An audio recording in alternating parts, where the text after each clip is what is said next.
Alright guys, welcome to Custom NHL Builds. This is the series where I create EASHL player builds based on actual NHL players.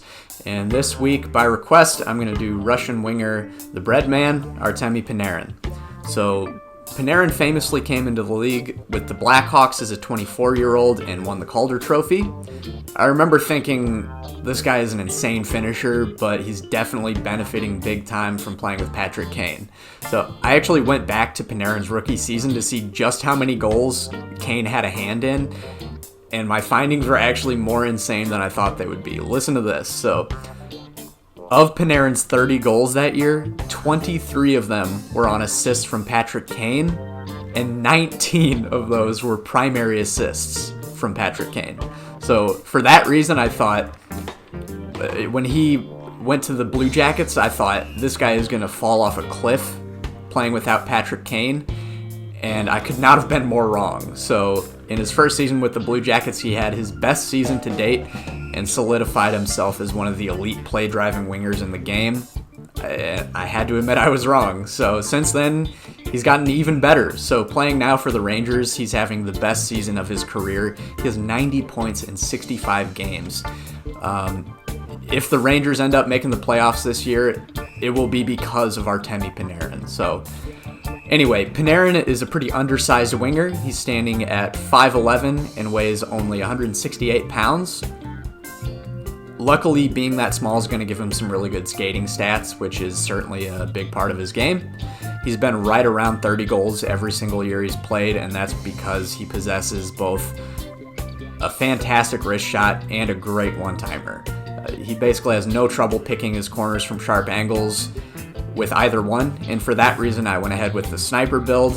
He's obviously a really good playmaker too, but in this game I just didn't feel like a playmaker build was going to be able to replicate that elite shot that he has, and with a playmaker build, or with a sniper rather, you can still move the puck around just fine. So Panarin also has great hands, so I went with Dirty Dangles too for the primary trait since the sniper build has really bad hands. This is going to bring the wrist shot down a bit, but as the sniper build, his shot is still going to be really strong, and the slap shot will be unaffected. So I went ahead with that new trait, offensive-minded too, since Panarin's an offensive engine. And I also wanted a little more puck control since he's so small, and I also kind of hoped this would help with his dangles a little bit.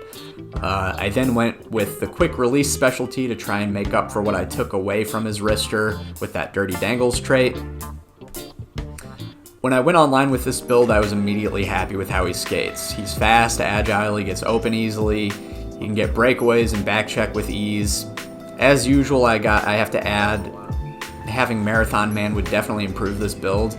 Even with 88 endurance, he seems to run out of energy really quickly, since with that great skating, it can be really tempting to just kind of turbo around the ice the whole time. So the shot is elite.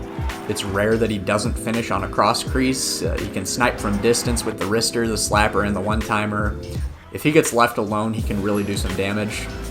I will say that slight decrease to the wrist shot power is certainly felt at times. On a few occasions, I had what I thought was a slam dunk goal, and it just didn't get past the goalie.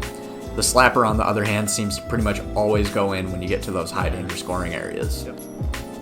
Hell yeah. As is always the case for me with sniper builds, I have my gripes. The defensive skills are very weak. At times it seems like guys don't even need to skate around you because they can just skate right through you.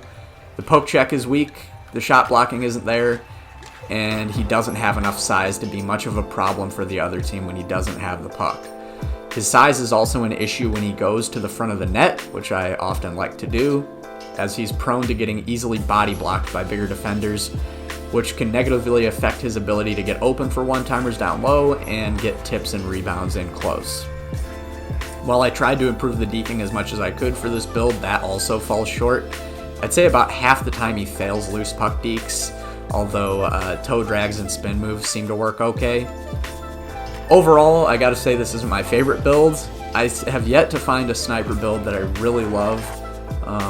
I just have trouble finding success with these smaller sniper builds. I know a lot of people thrive with them. That's just not my playstyle, so You might have more success with this build than I did. I just like being able to cause problems in front of the net, throw the body around, cycle the puck. This build is definitely a great finisher. There's no question about that. He's great on the rush. He can get breakaways. But I'd say for the most part, this build falls into the same category as my Johnny Gaudreau and Phil Kessel builds, where you should avoid 6s with this build and just stick to 3s. But anyway, guys, that's my Artemi Panarin build. If there's another player you'd like me to build, let me know, and I'll do my best to make it happen. I hope you like this video, and I'll see you guys in the next one.